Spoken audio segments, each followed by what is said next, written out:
morning and welcome to Cover 2 Cook. We're on episode 142. We're going to be talking about must-watch games in the NFL and college football. Now, I will start with this right off the bat. Is this great games this weekend? There's some good games, but enjoy it. Enjoy football, okay? Don't take this shit for granted. And then we finish with Tim's best bets. 4-0. I don't take anything else. 4-0. So let's get it started. Yeah. I was going to do a vertical jump there. Thank you, Socks. Travel been to Indiana, and did Cover 2 Cook get you a good hotel? Indiana? No, I'm in Louisiana. I'm getting Mardi Gras. I know that this might be hard, but I don't know how much you remember Friday night since we left you damn near when you fell asleep. I got my belly full, man. I was like, I warm covers and warm. I was like, I could go to sleep right now. Yeah, I'm going to go with Jack Dorsey. Final answer? Yes. Eh. All right. This is going to be a long fucking day.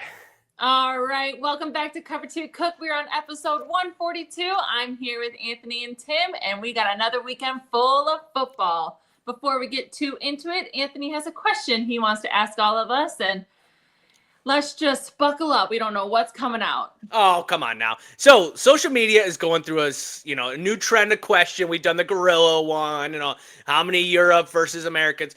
The new question that everyone's talking about is, if I could promise you $100,000 for every day that you would go without taking a shower, how many consecutive days would you go? So, I'm going to start with Mr. Tim Cook. The rules are, you live your life however you want, but if you don't take a shower for that day, you get $100,000, okay? How many days could you go in a row? I think I'd go a week. Ooh, okay. 7 days. I think I could go. If I don't have to go out in public, maybe longer. But if I had to go out in public, it might cut it to maybe 5. But if I had to go out in public, I could probably do at least a week, maybe even, I don't know if 10 days, but at least a week. So that's $700,000. I could do that. Okay. What about you, Lisa? I'm going to say 10. I'm going to go 10 days, grab that meal, and bounce out. Take my shower and feel good about myself. Okay, so in a week, you think or 10 days, and then you got a week. All right, so the obvious answer in this whole thing is, when do I stop? When do I stop? I go 365. Here's why. Here's how you do it. Okay, I know you're shaking your head because you know you got to smell my ass when I'm walking. Yeah, because I have to live with you. Yes. I'm quitting out. I'm quitting working out. You can't work out. That's right. Going to add way too much tension. Yeah. I work a job that could be virtual. And if I know that I'm getting $100,000 for every day I don't shower, I'd go to the point where they make me fire me. Fire me over it, okay?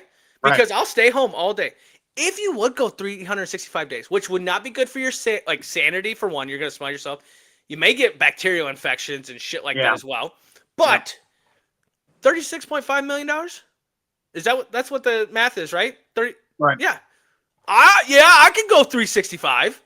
You're telling me you guys are not desperate enough for some money. For $100,000, not taking a shower, I'd take 2 showers a day right now, and I'd go 0 if it's $100,000 per day.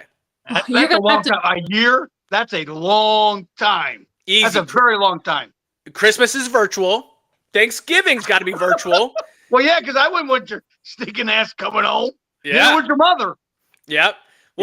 Lisa, you're saying 10 days. You think I want that? No, I'm gonna move him out to the shed. He is not living in this house. But now, does it say you can put deodorant on? You cannot do any kind of fragrance at all. I would say you could do that. You could put deodorant. Now that might be a different ball game there. If you're putting deodorant on or shooting cologne or whatever on your body spray, that's a different ball game. Well, I think the rule should be that it should be any type that's aerosol, not any stick. Because let's be honest, deodorant sticks are so much better than the aerosol. May not be better for it, but it holds the smell better. So if I say anything, because you could roll up into work and just smell like straight Axe, like a high school locker room. Yeah. Just say ass, but Axe. Well, it's Axe and ass together, so it's a little bit of both. But that's the question of the day. I mean, I'll tell you right now, like, Elon, you want to offer this up? I'm willing. Or Mr. Beast, he does all these shit on. I will show you guys how desperate I am for some money. Please. All right, Lisa, let's get started in college football. That is just pure torture to me. Yeah, you'll be fine because we're making a lot of money. So Yeah. All right. Well, let's get back to the main topic at hand here: football. We Here we got go. some college football, we got some NFL, and we got some betting to get through. So let's talk about our must-watch games for college football. Tim, what is your first must-watch game this weekend? I think this is a very intriguing game. It goes back to last year's game. Vanderbilt and Alabama. College game days coming, making the trip to Tuscaloosa, and will mark the first time that these two have been ranked since 37. That is 1937. ooh. Jeez. Yeah. For Vanderbilt, For Vanderbilt, Pave has to play with the lead. He cannot. This team cannot play from behind. That's how they beat them last year. They had a big lead. Alabama came back and they just hung on. He can't get the ball down the field. So this team, Vanderbilt, plays out of the pistol. So I mean, they just throw dink and doink. They don't throw a lot of down the field. If they have to get behind and throw the ball down the field, it ain't going to be good for them. Also, too, last year they were 12 of 18 on third downs. They have got to play like that again this year. That is a big key. I think Alabama can't have a letdown game, man. You beat Georgia at Georgia. First time you know they've lost since for 19 games. You cannot have a letdown game. You've got to play. Ty Simpson has got to play exactly like he played last week. That is a big key. This is a revenge game for Alabama. They want to get this bad taste out of their mouth of the loss last year. The fans storming the field and the goalpost coming down. They take it 2 miles to the Tennessee River. They don't want that to happen again this year. Caleb Moore is going to try to – he wants to win this game because, it's the same Caleb. He cannot beat Vanderbilt now. I mean, it's just the biggest deal. Also, they got control of the game. Last year, they only ran for 84 yards. Jam Miller and Kevin Riley needs to outrush Paiva. But Alabama, Simpson's the key. He's got to build off what he did last week against Georgia for them to win. And I will not tell you who I think wins. I will tell you later in the podcast. Ooh, little teaser. Okay. Yeah, well, just from what you were saying, it kind of sounds like both teams can't come in cocky. Like, you can't come in that you're expecting to win. You're going to have to show up and put it all on the field. So that'll be an interesting game. And where is it at? Is it at? It's in Tuscaloosa. It's in Alabama. Ooh, okay. I'm gonna say Vanderbilt's gonna go back to back here. No. All right, Anthony. Wrong. No, Vanderbilt's not winning this game. I think you said who's the key to this game? Alabama's defense. Alabama's defense when they played Vanderbilt last year got surprised. Oh my gosh, this Vanderbilt team, aren't they known for baseball? They're not known for football. Well, that surprised them. That ain't gonna happen this year. I'm telling you right now, I think Ty Simpson is better than Jalen Milroe. Oh, my gosh. I know 1 week. I think Ty Simpson, the way he controls with the pressure and things like that, I think he's a better quarterback. Maybe not today, but he will be a better quarterback by the time he goes into the NFL. I also think Alabama's just – their head knows that they got to win throughout the rest of the year. They got a hard schedule coming up throughout the rest of the year too, so they can't take a loss here. They can take a loss later in the year, but not this game. I think Vanderbilt being at their ranking too is a little high. I think they're a good team, but 18 or 16 or whatever the hell they are, that's very high for a team that has been relevant, past 2 years. I think this is also too a sign for Alabama to put their name on top. I think the SEC is wide open right now for who is the best in the SEC. This is one of those games where you say, okay, you remember who we are. It just sucks because Kalen DeBoer, I just don't trust yet. But I think when you talk about who's got on paper, Alabama's 10 times better than them. I think if it was at Vanderbilt, it'd be a close game. But since it's in Alabama, I'm taking Alabama to win this game. No, Vanderbilt's been having this streak of they're knocking these ranked teams down. You don't think they deserve to be, in the rankings there? I think there's a lot of hype with them. But, they haven't played Alabama yet. And that's the game. Let's be real. They can play these other schools and win, and it's great. But, this is the game that they circled on their calendar and said, we have to win to be relevant this year. And I think we're going to find out real quick how irrelevant they're going to be. All right. Well, Anthony, take me into your must-watch game this weekend. Yes, I'm going to be talking about Mississippi State and Texas A&M. Mississippi State? Who gives a shit? Well, they're actually 4-1 right now. They have really improved from last year. And really last year, we kind of started seeing the wheels kind of move in motion at the end of the year.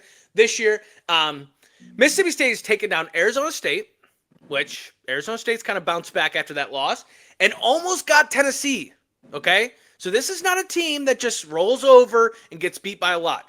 On the other side, Blake Shapen is the quarterback's name, has had a great start to the year with 8 passing touchdowns and 1 rushing touchdown. Not really known as a running quarterback, but can get out and go if he needs to. Brennan Thompson, though, for this game, is their wide receiver, is questionable. Now, if he plays, this is a game. If he doesn't play, this is not a game. I will say that right off the bat. So in case someone comes in my comments and like, why did I watch this game? If that guy plays, it's a game. If he doesn't. On the other side, what does Texas A&M got to do to win this game?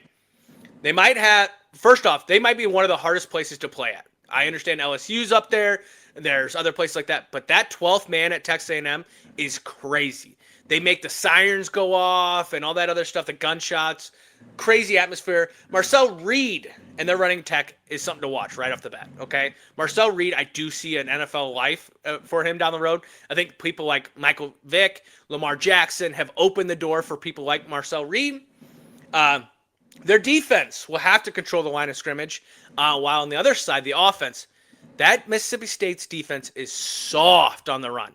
They have to be able to run. Well, guess what? Texas A&M kind of took a play out of Notre Dame's book. They want to be more physical within you, and they want to run the ball.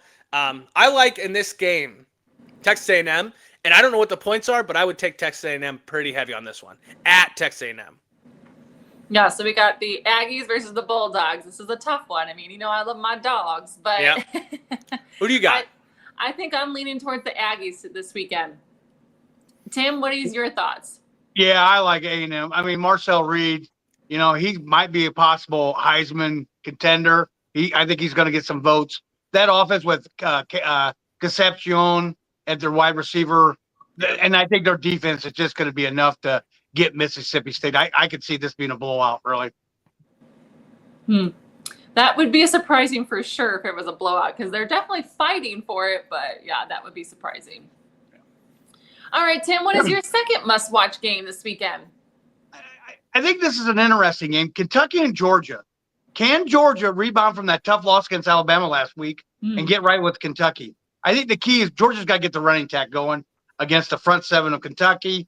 I think Georgia can exploit that. Last week they had 227 yards against a lot better defense than Alabama. And Kentucky's defensive line has given up 147 yards per game this year.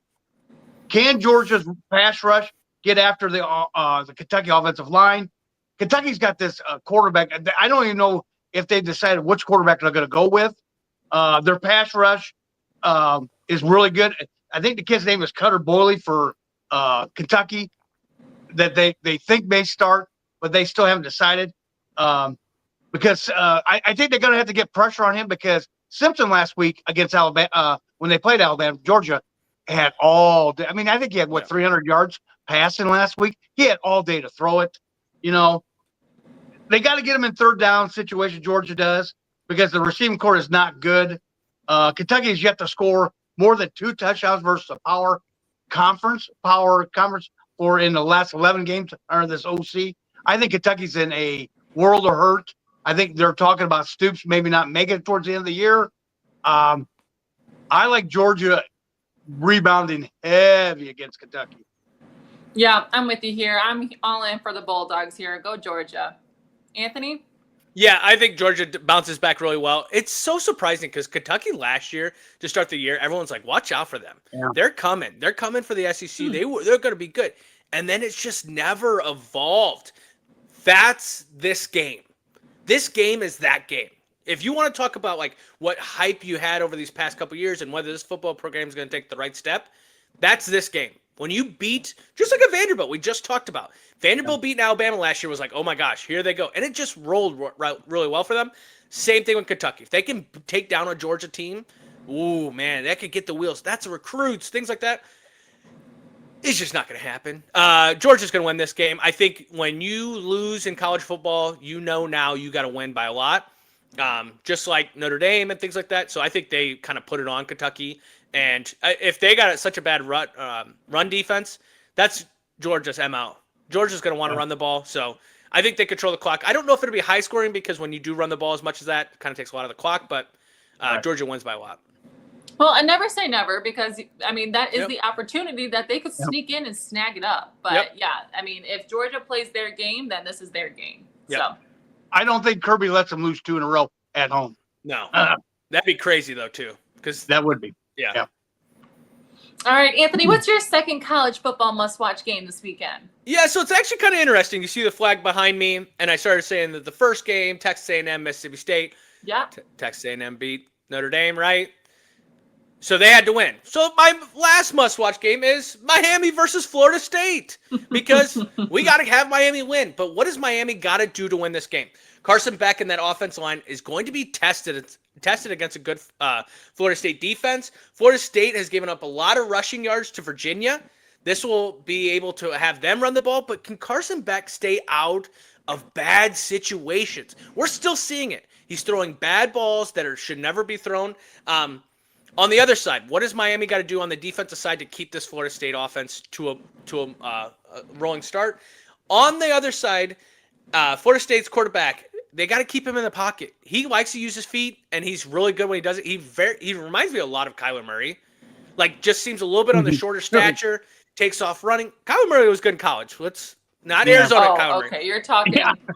College football. Okay, 1 second. Because At Oklahoma, yeah. And if Kyler Murray plays like he does for Arizona, if that guy, they're going to lose this game really bad. But I think that's what Miami's got to do. They got to keep him in the pocket, make him beat him with his arm. And also, too, what does Florida State got to do? What's Florida State got to do to win this game? Because you just came off losing to Virginia. Defense has got to get these turnovers. They've been getting turnovers in the past game. Virginia, I think they had 3 interceptions and possibly should have had up to 5 in that game. You're going to have to do that with Carson Beck. You're going to have to get that crowd involved in this game. Control the line of scrimmage, control the possessions, and then the offense. Like I just said on the other side, this offense has got to take a step forward. It looked so good to start this year, but at the same time, when against Virginia, it looked like it was a kryptonite.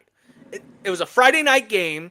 It was at Virginia. There was just situations that caused Florida State to be out of their norm.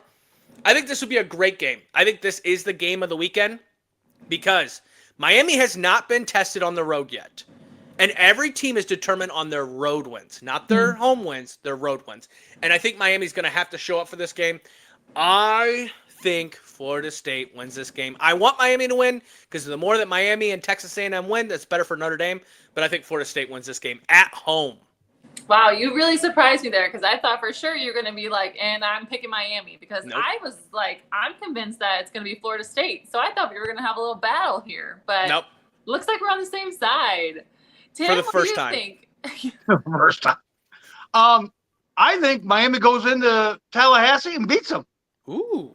I think that loss last Friday against Virginia, they could, if Florida State starts out slow, I think Miami can run away from them. I really do. I think they've got to play better. And if they don't, and they still have a little bit of ill effects of the Virginia game, I think Miami could, and I like Miami on the road. And I'm going to ask this question. If there was one team that could come back from being behind, what team is it out of these two?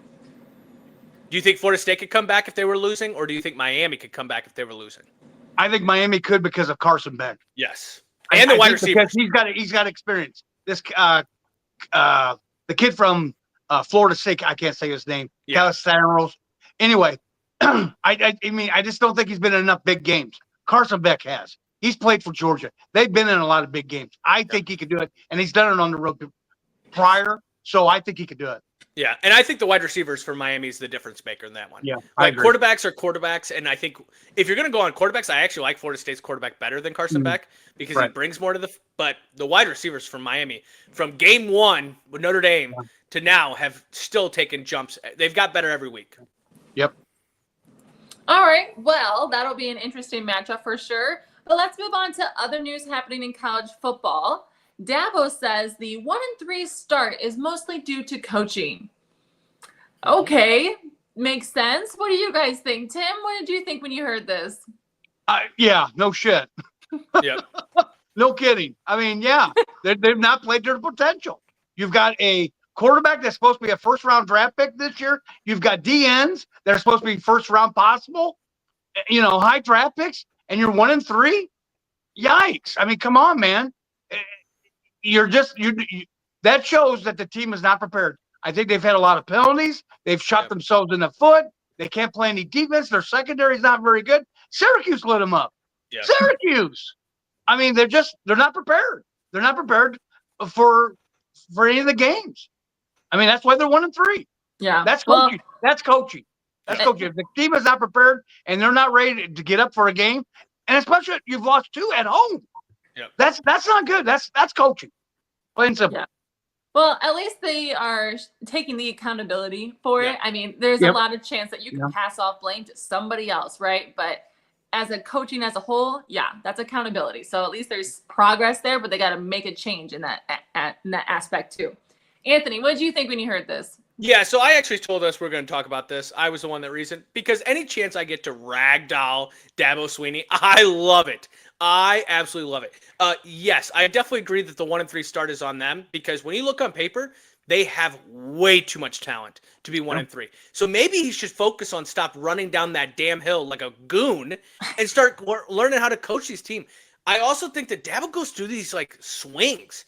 Wasn't it right after Lawrence that he had a bad year? It was that DJ year. Yeah. Like he just goes through these, and he doesn't understand the transfer portal and the NIL. And yes, this is on you, Dabo. The only thing I will say is you're lucky you won with Trevor Lawrence because if not, you're irrelevant at Clemson. And you better get it back to well, he had Deshaun Watson. He had one that year. Yeah. Whatever. Yeah. But, we don't like to talk about that guy. But I just think that like Dabo needs to step up and get these teams ready. But did you think you were going to cakewalk this year? You had a target on your back game 1. And yes, some teams have circled you like a Syracuse. And they were ready for that game. And Jelly or whatever from Notre Dame tore them up until he got hurt. So, I just love it. I love seeing Clemson have their misery and all this because I can't stand the fans and I can't stand Dabo. I got a question for you. Do you feel that way about majority of the teams or just Clemson? Yeah. If they don't have an ND, yeah. Piss off. No. I don't like Dabo because of the Clemson and Notre Dame there is a rivalry there. And just even that game at Notre Dame when you actually came up that weekend and I had to tell you to shut the hell up because we're living in a townhouse and you're yelling. This ain't the Toluca lanes. We're in a house. But right. But no, I think it's also because of that game, and then Trevor Lawrence comes back and just beats the shit out of Notre Dame. So it was one of those moments where, and I do think that if Notre Dame goes to a conference, they're going to the ACC, and Clemson's going to be their biggest, or Miami, or one of these other ones are going to be your biggest rivalry. So, all right. Well, let's transition over to NFL because we have that going on this weekend. And just a reminder, we have another Sunday morning start. So make sure you get an early sleep so that you can watch the Vikings play the Cleveland Browns. But Anthony, why don't you take us into your first must-watch this weekend? Yeah, I'm going to go against you right off the bat. Don't get that sleep. Stay up till 11 o'clock and then get up at 8:30. It's like a hangover, but it's just a sleep hangover. Enjoy it because my first must-watch game is that 8:30 game, Cleveland Browns versus the Minnesota Vikings. Why? Why am I getting up to watch this game? Well, because Dylan Gabriel is getting the start at quarterback. I think this is a great thing for the Cleveland Browns. I truly do. We've seen Jackson Dart go over there, give new energy to the Giants. It's time to try. You have 2 quarterbacks to try. So if it doesn't work with Dylan Gabriel, hey, let's see what Shadur's got because guess what? You drafted 2 quarterbacks. Browns defense has to bounce back. So they played the Lions last week. You know my feelings about the Lions, whatever. Yeah. But that defense did not sack Jared Goff once. Not even once. They gave up 30-some points as well or something like that as well. They gave up way too much. I think when you look at this game, it's going to come down to how can they run the ball. Can they run the ball against the Vikings defense, and can they get pressure against the Vikings O-line, okay? Judkins has been a great addition to their team. It looks like he's actually playing still at Ohio State the way he's been running the ball. Great for him as well. On the other side, as a Vikings fan, what do we have to do to win this game? Well, I don't think we have very much of a high chance because our offensive line is beat the hell up. We left Brian O'Neill or Brian Kelly, whatever his name is. Brian, he went down the left tackle. And then at the same time, you have a center out on concussion. So this offensive line is just not so great. With the best D end coming into this game, Myles Garrett on the other side. This is not great. Offensive line's going to have to step up. Carson Wentz is going to have to step up. There's going to have to be a lot more urgency. We saw it against the Pittsburgh Steelers. The fourth quarter, they were like, oh my God, it's going good because they have urgency. Well, what happened in the first three quarters? Why didn't we have that same type of urgency? And I think when you talk about the Minnesota Vikings, we've said it once, we've said it twice, we've said it pretty much every week. They got to play a full game. It's got to be first, second, third, and fourth quarter. I hate that they're playing their second international game here. I don't like this at all. But because you go 0-2 in these international games, I think you're going to see some of these teams go, you know what? I don't know if I want to do that 2-game situation in the future. But if I had to pick a winner in this game, as much as I was talking to the Cleveland Browns, I'm picking the Vikings to win this game. Wow. You're just a loyal fan, huh? Yeah, well, I'm going to cry. I'm going to cry when they lose again. But so. Well, I mean, you got them going undefeated, so I don't know what your logic is spot on there. Yeah, well, perfect in some people's records. So yeah, in somebody's eyes. Yeah. No, I agree. I definitely think they have to take the advantage of being in London for the full week to their advantage, where you got another team traveling in. They got to use that and start strong. So I hope to see the Vikings win, but I'm with you. I'm actually cheering for the Browns here. Oh, no, I'm true. Easy. That's funny. I will never cheer for the Cleveland Browns, okay? Yeah. I think they're going to win, but I'm taking the Vikings because I have to be a home, Yeah, right. I got to root for the home. So, yes, we'll go against each other on that one, but don't worry. 8:30 in the morning, I don't feel like I'm going to have much competition and talking smack to each other against you. Guess I'm not getting my coffee Sunday morning, huh? Take the Browns one more time and see how many coffees you get. Take the Browns.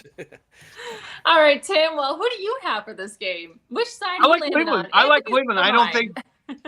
I don't think Cleveland's got enough tape on Dylan, or Minnesota's got enough tape on Dylan Gabriel. He has not played. Kind of like last week with the Chargers and Jackson Dart. I think Jenkins gets going. You got a damn good Cleveland defense and Myles Garrett. I like Cleveland. I really do. I think Minnesota will have a hangover because they've been over in Europe for 2 weeks straight. I think they have a hangover. They're ready to come back to the United States. I like Cleveland. All right. I did want to bring this up though. Over under. How many deflected balls from the line of scrimmage with Dylan Gabriel at quarterback? 3 is the number. Over under. 3 over. Yeah, over. Yeah. Over. It helps when you're 5'9" or whatever he is. You can't see over the line anyway. So yeah, I mean, he's staring through someone's butthole to be able to see where the guy's down. He is so short. He's short. And if he came to work the next day, I'd be like, dude, he's kind of tall because 5'11's, but out in that football field, that is very short. So yes, it is. Yeah, it is. I hope we get Shedeur in there by the end of the game. Good. And I want to say that too. If Shedeur, if you're watching Cover 2 Cook, which if you are, wow. But if you are watching this, dude, you need to be ready more than ever now. Ever. Because if they've already took the initiative to go to Dylan Gabriel, they're waiting to see who wants to step up. So I understand that he's been doing these podcasts and things like this and making scenes. Stop that. Be mentally prepared to play this game. Because if you think you're as good as what you are, you're not. Okay? You need to get better to play. I think Shedeur gets a chance by the end of the year. I agree on that. I mean, just a small. He's now the number 3 quarterback still on this in today or for this week. Even Flacco's now the backup. But I guess he was mocking some reporters. Yep. Saying that he couldn't hear. He's mouthing the interview. That stick is getting old, buddy. Yep. And I'm telling you right now, GMs, if they for some reason they decide to cut you at the end of the year, who's going to pick you up, my friend? Yep. Stop doing it. Show it on the field, like we've said. Show it on the field. Stop doing this. Well, in his situation, show it in the practice because you're not even on the field, but show it. And that's by getting there, be the first person, be the last one to leave. It's just, the grind. Yep. Absolutely. Yeah, you got to prove yourself for sure. It's not just going to get handed to you anymore. All right, Tim, what is your first must-watch game this weekend? Tampa Bay and Seattle. Tampa Bay coming off the loss at home to Philadelphia, while Seattle coming off a mini bye, beat Arizona in overtime at Arizona. This game, I don't know if you guys knew this, but this game could be delayed anywhere from 90 minutes to 2.5 hours. Anthony, Why? you asked why. You kind of have a dumb look, or not dumb look on your face, but Okay. I do. well, here's the deal. Because Seattle Mariners are playing their playoff game, their stadium and Seahawks Stadium are right next to each other. They will not start this game if they're playing, because they'll be playing first. They will not be playing earlier. They will be playing first.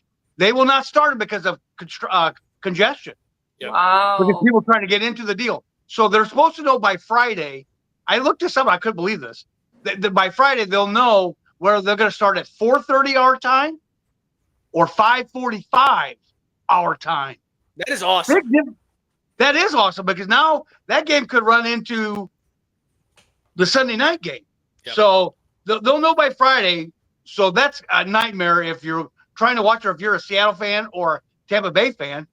Your game may be delayed, but we'll know more on Friday. So for Tampa, Bucky Irvin's questionable. They don't know with the ankle. So that's going to be a big to do with the ankle injury. So it's going to be Rashard White behind Mayfield. Mayfield's got to get it going early. He cannot play like he did last week when they finally got to go in the second half. He has got to come out strong, especially on the road at Seattle. The Bucs, tend to play up and down to their competition. Seattle, Sam Darnold fit nice in Seattle. They don't tell him to do too much. Just do enough. Manage the game. That is the biggest deal. He's completing 70% of his passes, 5 touchdowns, 2 interceptions. He's doing what they're paying him to do. Avoid turnovers and simply just manage the game effectively. Hang on one second. I will not tell you who the winner of this, because, again, this kid is one of my bets. Hey. This one's interesting because it definitely sounds like an action-packed home game for sure. Right. And the delay could actually alter either side. So it could be I feel like it could turn into a coin toss. I don't know much about either of these teams, so I'm just gonna go out there and say Tampa Bay. Hey. So Anthony, what's your suggestions? Yeah, so first off, Mr. Tim Cook, if that game starts at 5:45, that's a late night of podcasting, because we're going to wait till that game gets over. So you better hope that game starts at 3:30, not 5:30. Right. So, No. but No, I don't think. I think we could probably start the podcast without that. no, That game ain't that important. No, it's a must-watch for you. No, I think this is awesome crap. for Seattle. I think this is awesome for Seattle. Obviously, the Mariners make it to the playoffs, which is kind of a bigger deal for them. But also at the same time, Seattle Seahawks are looking good. I do think that when you talk about Sam Darnold on that side, he plays it effectively. But at the same time, when is the other shoe going to drop? I still don't think that organization is going to help him still get better over time. On the other side, Tampa Bay's dealing with all the injuries. Right, Mike Evans is out. Bucky Irvin's possibly going to be out. Ibuka's going to have to step up, but eventually you're going to have to be okay, it's got to go down the line. Someone else has got to step up. And Baker Mayfield has done everything he can. I love when he's on the field, because if I had to pick a quarterback, I want a quarterback like that. Not saying Baker, but like that, where he leaves everything on the football field. For me personally, who's going to win this game? I think Tampa Bay is mad about what happened last week. They win this game against Seattle. Okay. All right. Well, let's move on to your second must-watch game. What is the next one we're going to fight over here? Yeah, so we've talked about must-watch, right? And I've seen what you just did right there. So relax, okay? No, I'm just kidding.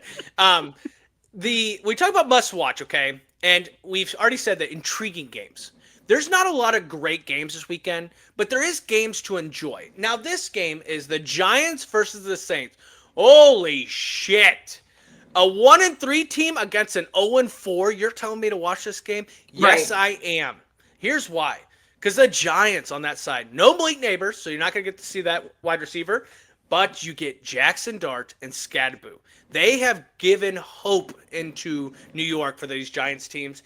Dexter Lawrence is questionable. I hope he plays, because he is a huge factor on that defensive line. But this defense has to get after Rattler. They have to make him into bad situations. Rattler, interesting stat, is 0-10 so far in the NFL. Okay? Every game he's played, he's lost. Can this be the first game that he wins? I don't think so. But Saints gave up a lot of running yards against Buffalo last week, which Buffalo is, number 1 in our power ranking, right? Number 2 Right. or whatever. Yeah, number 1. But you're about to get Scatterboo coming in there. And that man runs hard. James Cook does not run that hard like Scatterboo does. So they're going to have to stop that. The Saints are going to have to stop that running attack. On the other side, what is the Chris Olave's got to get associated with the Saints. I mean, when we're talking about other Rashid Shaheed or whatever being a top wide, no, Chris Olave is so much better than that. Chris Olave should have almost every single target going in this game.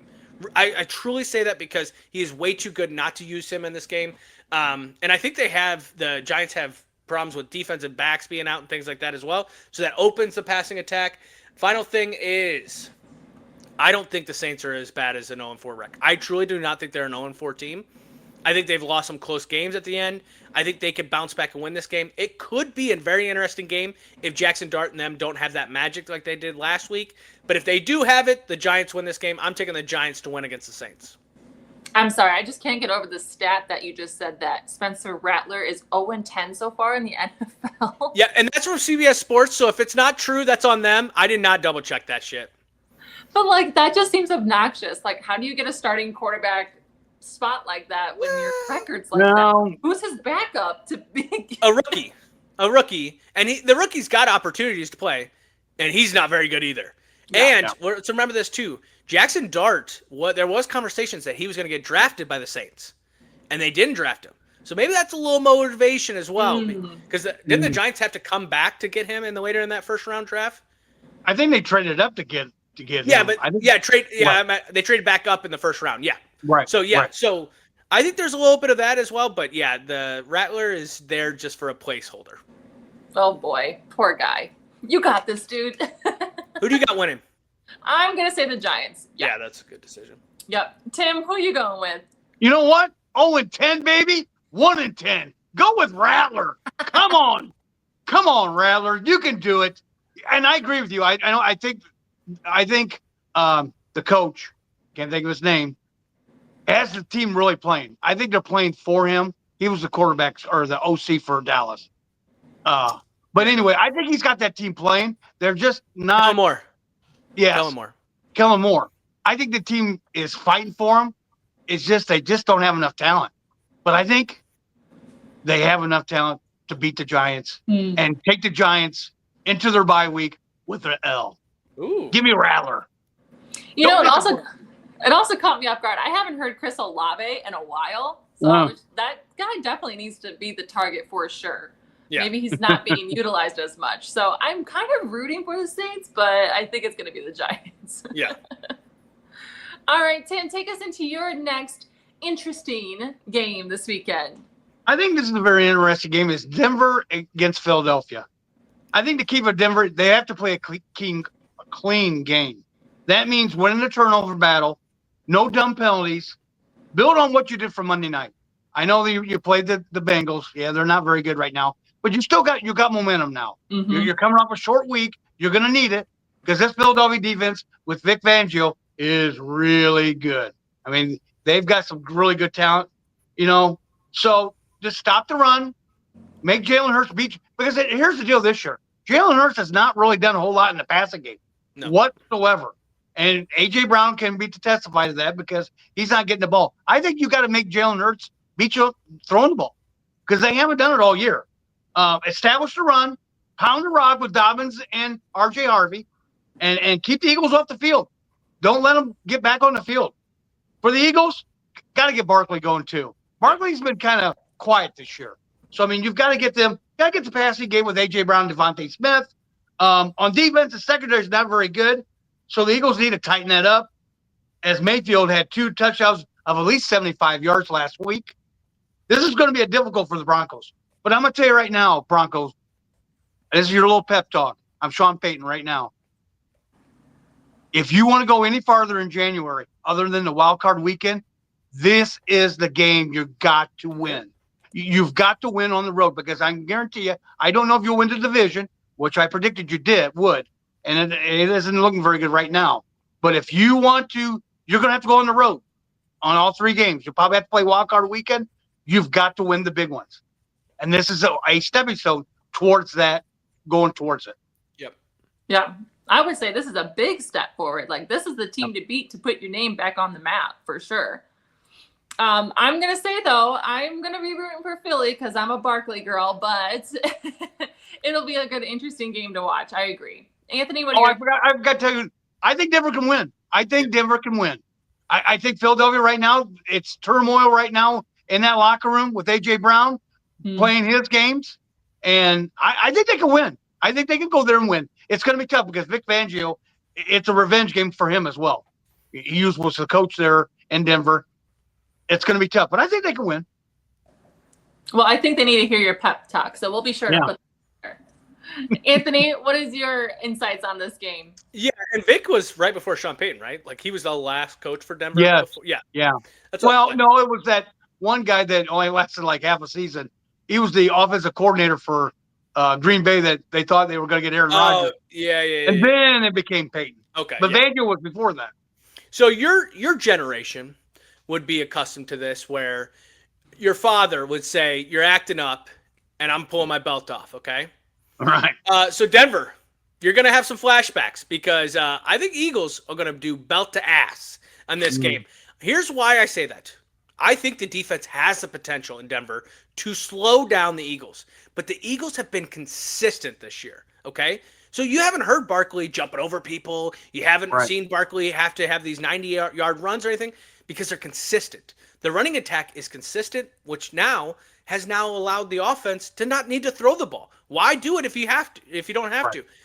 I think when you look back at what Denver did against the Chargers, if they come out that game the way they did against the Chargers, the Eagles will smack them right in the face. Now, if they could play like they did against the Bengals, it'll be a whole different way. I do like the A.J. Brown, Surtain combo kind of going at it. I think that's going to be a great matchup there. But that stops the wide receiver that's not even getting the ball. What about Goddard? And what about Devontae Smith? And then what about Barkley out of the backfield? And, oh, wait, they have another isn't Bigsby there, Tank Bigsby as well? Like, they're the backup. Like, they have so many options that, like, Surtain's going to have to, like, become a clone and play all 11 positions to get them to stop. I think the Eagles win this game. As much as I'm going to root for the Denver Broncos. Hey, I got you. Right. But I'll also be there to help you when your butt hurts because of that belt whipping, okay? Yeah, okay. I know. Well, that will be a very exciting thing to see. Yeah, for sure. But let's move on to Tim's best bets. We all know he's going to go 4-0, so let's hear these guaranteed wins. Yep. Here we go. First bet in college. We're getting off like we did last time. Washington and Maryland. Oh, this is going to be a barn burner. I'm telling you. Maryland has won each of the last 4 games, while Washington has won 24-26 as a favorite. Washington is more talented and has a tough schedule. Maryland can't run the ball and isn't consistent on offense, but they are the top 10 overall scoring defense and have an extra week to prepare for Washington. Washington's also going cross country. They played Ohio State tough last week, but they didn't look very good. I mean, they scored 6 points, I think, the whole damn game. Maryland's coming off a bye. Give me Maryland, and I'll take the 6.5. Ooh. Vanderbilt and Alabama. Vanderbilt is 4-1 against the spread this year. Alabama 3-1 against the spread. The line started at 13.5, and now it's down to 10.5. Mm-hmm. I like Vanderbilt getting the 10.5. Oh, yeah, baby. I think Alabama has a letdown game, and I think Vanderbilt keeps it close. Paiva just does enough to keep this number close. Give me Vanderbilt and the 10.5. We'll go to the pros. Tampa Bay and Seattle. Seahawks have lost 4 of the last 6 games as favorites following a division game, and the Buccaneers have won each of the last 2 games as road dogs. Both teams are 3-1 to start the season, so this is a big game in the NFC. I think Seattle struggles to stop Baker and that Tampa Bay passing attack. I like the Buccaneers getting the 3.5. Ooh. Last game, Washington Commanders and the Chargers. Commanders have covered the spread in 7 of the last 8 road games against AFC opponents. The favorite has covered the spread in each of the Chargers' last 9 at SoFi. I like the Chargers to bounce back. The Commanders are not the same team on the road as they are at home, and they struggle against better defenses like Green Bay. So I like the Chargers given the 2.5. I like Them these. are I my like pick. this. I like I this. did a little more studying, so Well, get your nose in that book and figure it out because we need to go 4-0. I do like Yeah. this. I will say I did not know that it was 10.5 for that Vanderbilt, Alabama. yes, Oh, I really like Vanderbilt. yeah. I think that is a lot of points to give to a team that, yes, they beat Georgia, but they have not been consistent all year. And they started at 13.5, and everybody was jumping on Oh, hell yeah. it, and they moved it to 10.5. I don't know what it is today, but when I looked it up, it was 10.5. Yeah. It might even be lower than that now. Yeah. Well, So by if you, can get Saturday. it, if you got it at 13.5, I like yeah. that. Well, and So- we might have to bet the house on the, what was it, Maryland and Washington game? Jesus Christ. Like, I don't even think that's going to be on the Big Ten. That's not even going to be on the Big Ten Network. That's not even going to be on any of these goddamn You're going to have to tune into a radio to hear this game. But damn it, bet the house on it. Like, Exactly. Well, I think it might be on Big Ten Network plus. yeah. Yeah, I think it might be on one of them stations. I Yeah. don't know if you get it, but you might have to stream it. On Fox Sports plus. But- Yeah. Yeah, you're going to have to get the premium of the Yeah. gold package already to get this game. It might be on the Ocho. Yeah. It might be like a D3 camera. Like, just the ball's over here, the camera's over here. All right. Well, that is episode 142 where we talked college football. Interesting games. I like that. It's interesting games, maybe not must-watch games. We also talked about the NFL as well, of those games as well. We get an 8:30 game, guys. Enjoy it. It's a great all-day NFL. You have one TV that's got a game on. You got the other TV that's got fantasy football on if you're in fantasy. And your wife will love it, okay? They will love it. So just do it, okay? And then we finished with Tim's Best Bets. We're going 4-0 on those. So if you like what we do, follow us on Instagram, TikTok, Facebook, whatever social media you got. We got it as well. And then give us a subscribe or comment. Give us some comments. If you think we're dummies, say it, because then we'll bring you up on the next podcast. So we want to thank everyone. Have a great weekend. Enjoy football, and we'll see you on Monday.